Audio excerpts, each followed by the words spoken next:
पहिला बॉल रिव्हर्सचा फरका अल्टी पलटी आणि चेंडू केले आशिष यांच्यावर. चेंडूचा खेळ शिल्लक आहे परंतु आता मात्र कोला टप्प्याचा चेंडू होता मागचा पाय वाकवलाय आणि शेपार आलाय मधून धमाकेदार षटकार 6 धावा.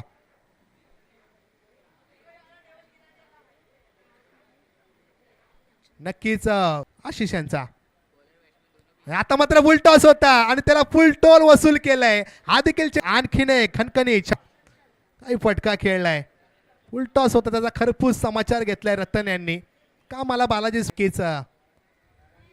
यावेळेला पुन्हा एकदा फटका हा देखील चेंडू चाललाय. मी दुसरा षटकार येताना पाहायला मिळतो आणि आपण जर पाहिलं तर व्यासपीठावरती या मुख्य स्पर्धेचे आयोजक दिनेश नाटेकर म्हणजे जिमी नाटेकर यांचे पेट दिशेने.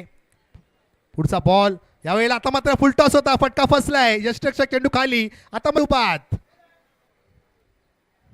पा काही चेंडू हाताळलाय ऍक्शन रिप्ले मध्ये. फुल टॉस बॉल होता आड्या बॅटने खेळायचा प्रयत्न जरूर होता परंतु जास्तीत चपल झाले.